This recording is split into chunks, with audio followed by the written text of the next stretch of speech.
If being loved, encouraged, and celebrated feels so darn good, if it keeps you going and helps you achieve your goals, why don't you do it for yourself? When it comes to celebrating and encouraging yourself, you not only fall seriously short, you do the opposite. You trash yourself. You look at yourself in the mirror and pick yourself apart. You tear yourself down and argue against your goals and dreams. Welcome to Philosopher Insights, the podcast that delivers wisdom in minutes a day that you can put into practice daily and strive to master over a lifetime. The podcast committed to sharing ideas that encourage you to bridge the gap between who you are today and the person you aspire to be in the future.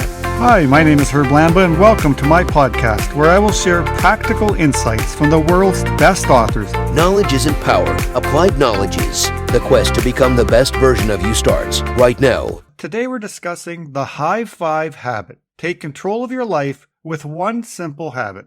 The author of the book is Mel Robbins. This book is published in 2021. I want to share a number of my favorite insights from this great book, starting with Time to Cheer for You, High Five Science, Neurobics, Your RAS, Jealousy, Motivation is Garbage, Manifest Done Right, and finishing off with High Five Life. So let's begin with the introduction. Quote, when you think about the remarkable power of a stranger's high five, it's easy to draw parallels between life and running a marathon. Both are long, rewarding, challenging, and painful at times. Imagine if you woke up every morning and you could tap into that same high five energy cheering you on as you ran through your day-to-day life. Stop and think about it. How does criticizing yourself actually help you? What if you could flip that and learn how to cheer yourself forward every day, every week, every year of your life, step by step as you move toward your goals and dreams? Just imagine if you were your biggest cheerleader, fan, and encourager. It's hard to imagine, isn't it? It shouldn't be. I want you to answer this question honestly. How frequently do you cheer for yourself? I bet you just came to the same conclusion I did. Almost never. The question is, why? If being loved, encouraged, and celebrated feels so darn good, if it keeps you going and helps you achieve your goals, why don't you do it for yourself? When it comes to celebrating and encouraging yourself, you not only fall seriously short, you do the opposite. You trash yourself. You look at yourself in the mirror and pick yourself apart. You tear yourself down and argue against your goals and dreams. You bend over backward for other people and never for yourself.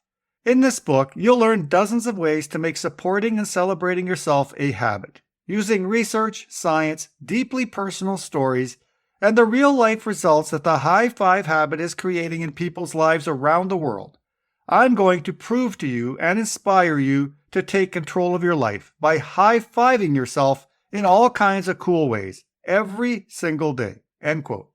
The brilliant Mel Robbins is back with another incredible book that should be on everyone's must-read list. Don't be fooled by the title. This book isn't about celebrating others. It's about celebrating you.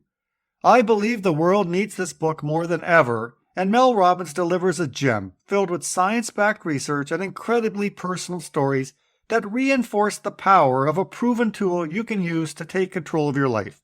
Mel's first book, The 5-Second Rule, is a strategy I use several times a day to guarantee I accomplish what I set out to do each day. The high five habit I found to be just as simple, and this book will inspire you to give yourself that all-important high five every day. This book has already sparked a massive global movement, and I feel Mel Robbins has tapped into something extremely powerful. The power of celebration, precisely as it relates to you. I am honored to share a handful of my favorite insights from this book, so let's begin. Insight number 1, Time to Cheer for You. Quote, you have a beautiful life right in front of you and you can't see it. You have an incredible future that is just waiting for you to take control and create it. You have the most amazing ally, hype squad, and secret weapon staring at you in the mirror, and you ignore them. If you want to play a big game in life, and just be happier, you must wake up and start treating yourself way better than you have been. It starts with that moment every morning face to face with yourself in the mirror. End quote. Mel Robbins discovered the 5-second rule at one of her lowest points in life, but she discovered the high five habit at another extremely difficult time in her life.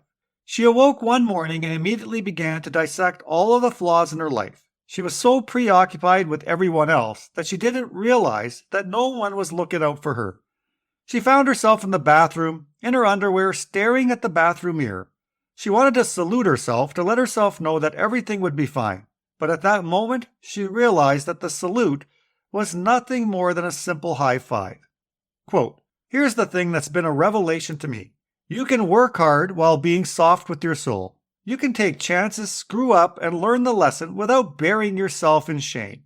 You can have huge ambitions and still treat yourself and others with gentle kindness. You can face really hard and terrible situations in life and double down on optimism, resilience, and faith to get you through. When you stop making yourself wrong for how you're feeling, you'll immediately feel better." End quote. The reality is that life would be so much simpler if you stopped being so hard on yourself. Let these insights, and more importantly this book, help you to discover the power of cheering for you. Insight number 2. High five, the science. Quote, "The motivational power of a high five has been well documented.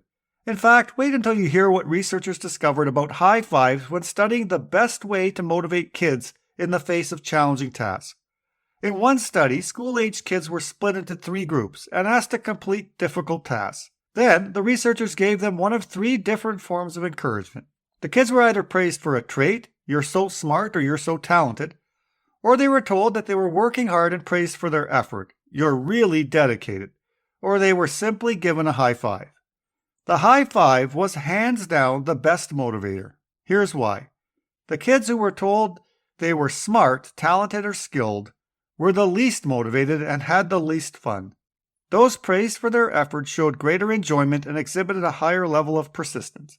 But kids who got a simple high five, they felt the most positive about themselves and their efforts, and they kept going for the longest time.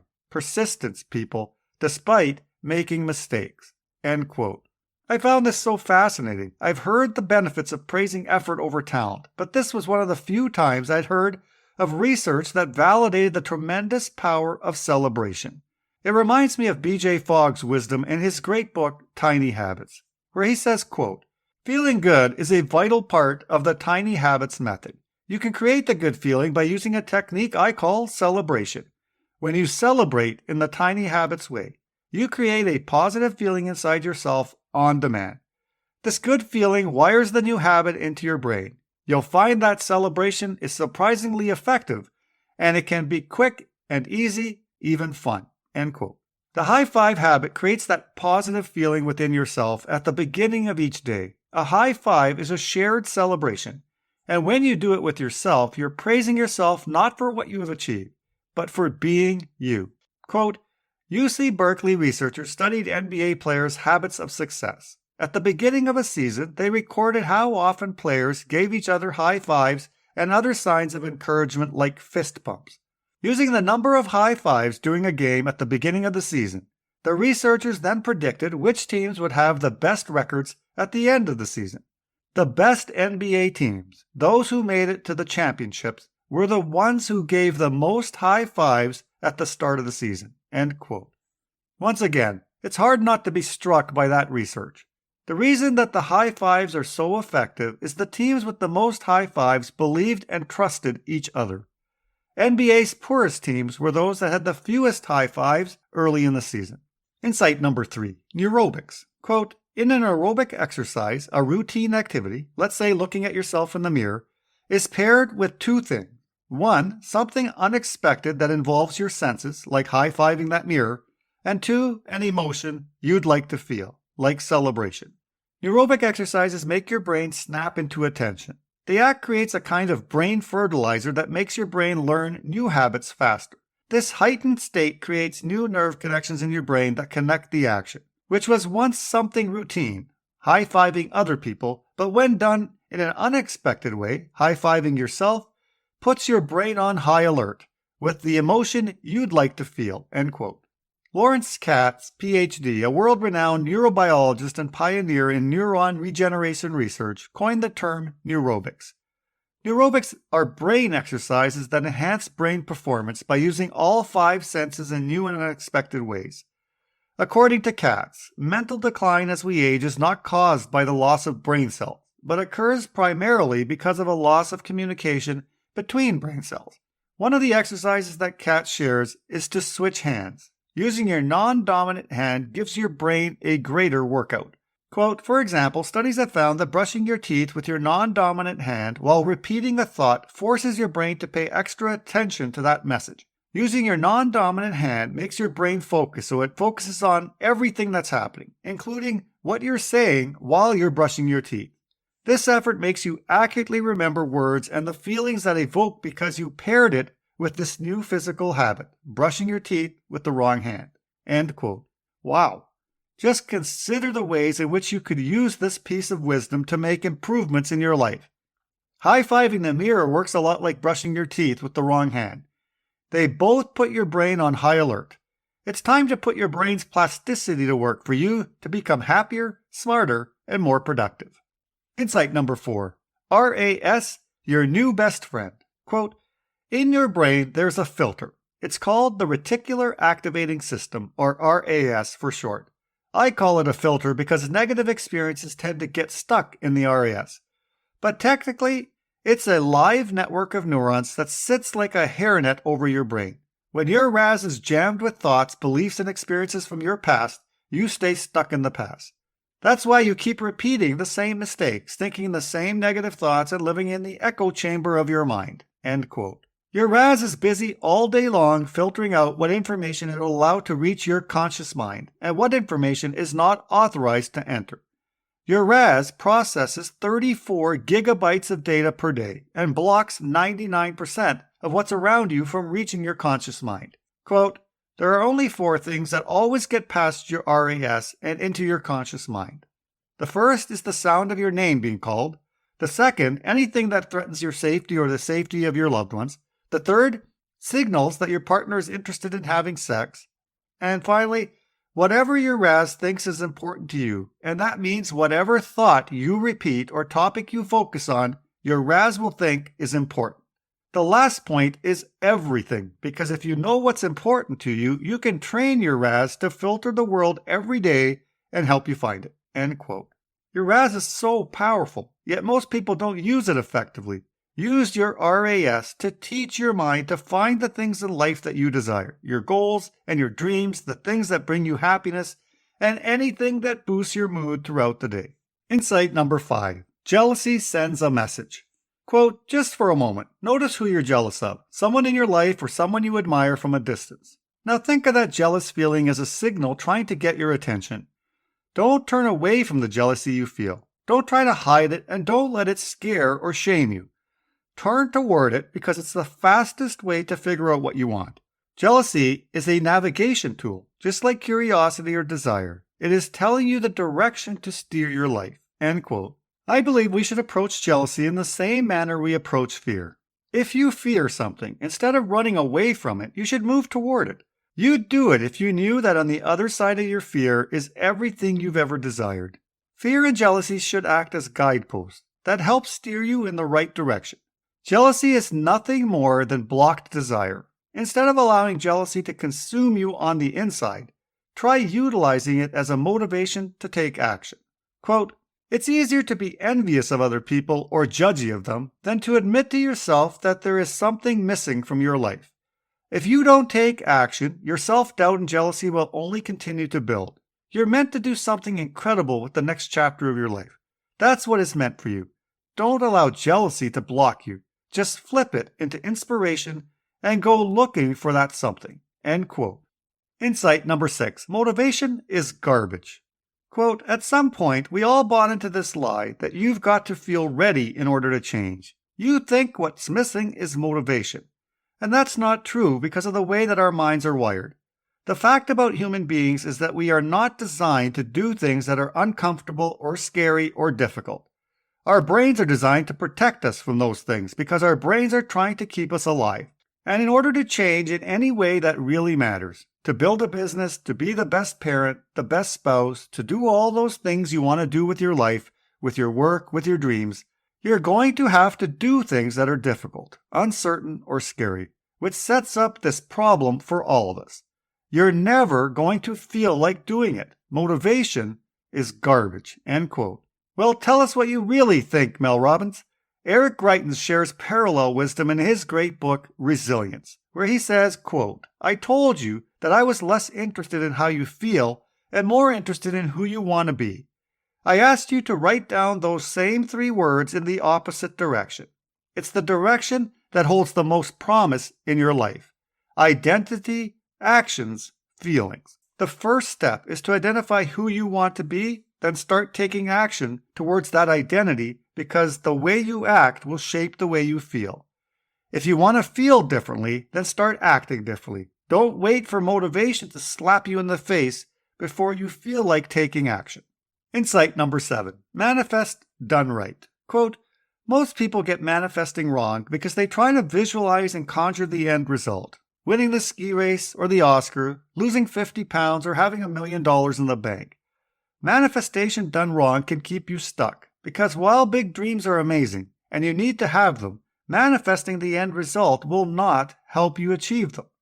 Manifesting done right will help make your dreams come true, or at least help you do the work." End quote.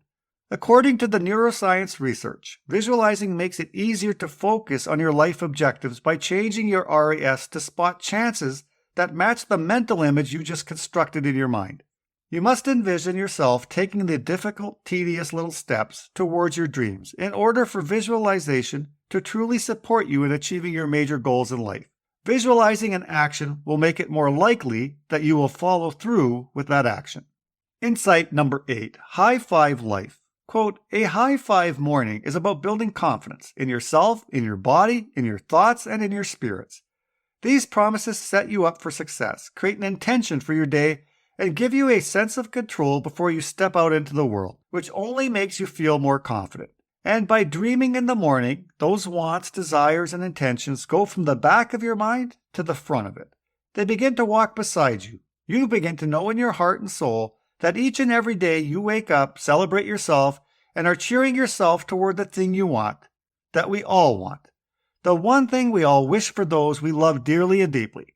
That thing you need to envision and create for yourself. A high five life." That is from the final page of the book. I hope you enjoyed my favorite insights and feel inspired to read this book to truly grasp the greatness of Mel's message. Mel's created a movement that is changing lives, and if you feel so inspired, I urge you to hop on this high five train, heading towards a more confident you. You've been listening to Philosopher Insights with your host, Herb Lamba. If you enjoyed this episode and you'd like to support the podcast, please share it with others, post about it on social media, or leave a rating and review. To go deeper with me, you can register for free at www.philosopherinsights.com for instant access to a growing library of Philosopher Insights, which are 8 to 10 page PDFs plus 20-minute MP3s that break down my favorite insights from the world's best personal development books. To catch all the latest from me, you can follow me on Facebook at Optimal Herb. Thanks again, and I'll see you next time.